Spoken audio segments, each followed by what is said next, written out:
Suicide is not always a banshee wailing against your eardrums. It is a child playing hide and seek behind your friend's smile. They cannot hold its hand and introduce it to you. It is always invisible. Gabriel Taya took his own life in January. He was only in the 3rd grade. Last Monday, 12-year-old Rebecca Sedgwick climbed to the top of this abandoned cement plant and jumped to her death, finally giving in to the girls that had tormented her online for months.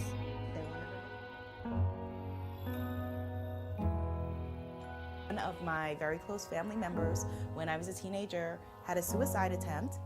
The person overdosed on pills. We all went to the hospital. It was very traumatic. It was horrible. And then we came home and we never mentioned it ever again. Over the years, I've written different versions of my suicide note. On the nights I almost took my life, I always deleted or threw away the note rather than sending it or leaving it for someone. I assumed the words would just make them uncomfortable.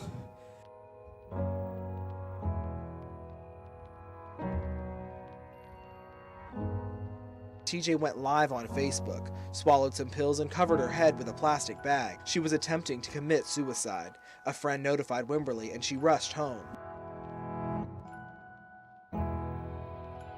I can still remember the ambulance rushing down the road. I can still remember the paramedics running up the stairs as my sister lay with her arms stretched to God after swallowing close to 20 iron pills. I can still remember hearing my mom screech and cry in the background saying, God, keep her alive, while the paramedics shook her just to keep her coherent as they put her in the ambulance, drove her about 20 minutes to the hospital where they spent 20 minutes pumping her stomach. I can still remember the way my mom screamed. People with mental illness banging our heads against the walls, not out of insanity, but to try to make some noise, to be heard. Too often we are ashamed, too often we are in the shadows. He was 15. He was clowning around on his bicycle the day before she found him dead at home from a self-inflicted gunshot wound.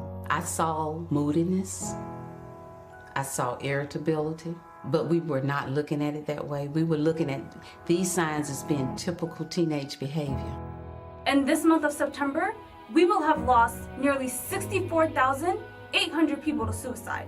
This number is way too high for us to sit down and be silent. The Ethiopian and Eritrean youth have come together to break the silence within our community. For all those currently dealing with depression or battling thoughts of suicide, those who have lost loved ones to suicide, and those who are seeking information, no matter your age, race, religion, gender, or background, join us this September 29th and 30th, 2018, as we strive to break the stigma.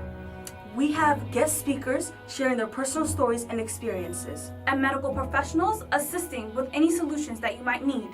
At 5005 Ben Davis Road, Saxe, Texas, 75048, starting at 5:30 p.m.